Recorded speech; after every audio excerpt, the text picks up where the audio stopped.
Hi, welcome back to Life with Linda. Just a quick one today. I just wanted to show you what I'm going to do with pretty much the last of the tomatoes this year. I'm going to make what's called Pepperonata. It uses fresh tomatoes, peppers, onions, salt, pepper, garlic powder.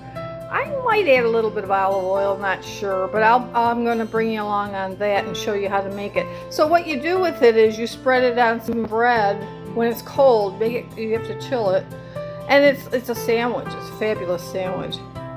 So I'll be back. So to end the season, I'm going to use my wok. I'm just going to put a little bit of olive oil in it. Just a tiny bit of olive oil. Honestly, usually I don't use any oil, but I thought today I would. Just a little bit of olive oil. And then I'm just going to pour in the onions. And then I'm going to pour in the onions and a few of the peppers, I guess. And I'm going to let that cook. And then what you do is you cook it on medium heat until it's nice and iridescent. I guess you might say the word is iridescent. So I had some jalapenos left over in my fridge, so I figured I'd use one, or part of one, and give a little spice to this because honestly, I like spicy stuff, so that's not going to hurt my feelings right there. I'm going to put those all in there.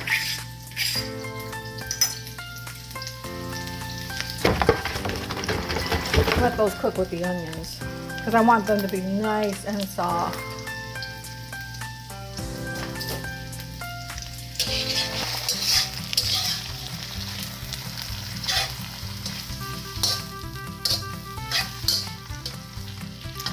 Okay, I'll bring you back when that's where it needs to be. Okay, so I'm going to add a little bit of salt to the onions. Not a lot.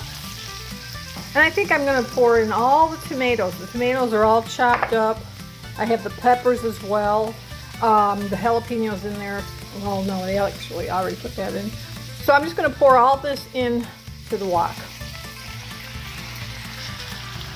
Now that's going to all cook down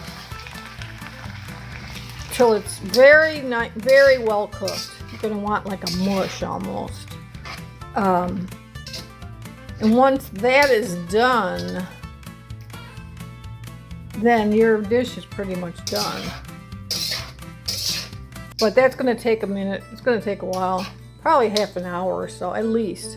So I'll come back for that. I'm going to add salt to it as well. And probably a little garlic powder. And no pepper because we have the jalapeno in there. So there's plenty of pepper. So we're going to let that cook. I'll be back. Okay guys, and just like that, it's ready. That took probably about 15 minutes. I actually turned it up to high. And so I didn't just watched it carefully. Make sure it doesn't burn. But this is the consistency that you're looking for. It's like a mush almost, you know. And that's what you're looking for. So what I'm going to do with it now is just put it in a bowl, and I'm going to put it in the fridge and let it cool, and I'll be back. Okay, so I'm going to go ahead and make my sandwich now and show you all how that goes. So I just take a bunch of this and spoon it in onto the bread.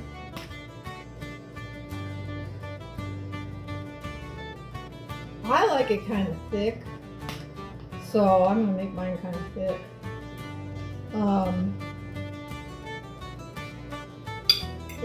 It's super good. It's actually creamy. I guess you could describe it as creamy, which is my favorite way to eat this. Creamy. Ideally I would have had more peppers in there, but those are all I had in my garden. And so that's all I have. I didn't have any other peppers in the house. So I went ahead and just used what I had. But like I say, ideally you would have more peppers than that. So there you go. There's your sandwich. It's really good.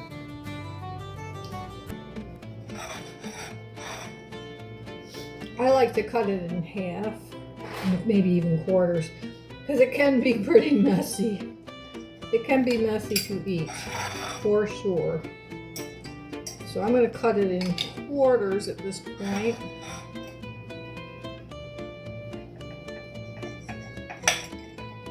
And then I'll go enjoy that for my lunch today. I think it's pretty healthy in my opinion.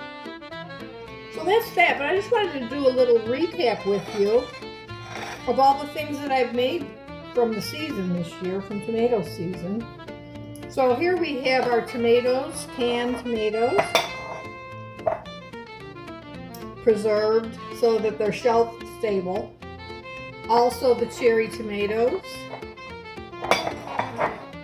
were put in there with no water. The first video I made put water in them, and I shouldn't have. Put them in with no water, a little bit of salt. And then when you, I think I had to pressure can these because when I put them in the water bath, they floated because there was no water in them.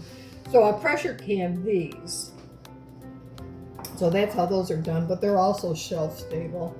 And then I fermented some cherry tomatoes. I made some pico de gallo, which just goes in the fridge. Oh, and the ferment goes in the fridge too. I also made some tomato soup, which I'm going to add cream to get a cream of tomato soup.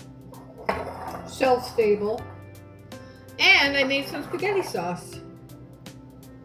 And that's all out of this year's bounty, tomato bounty.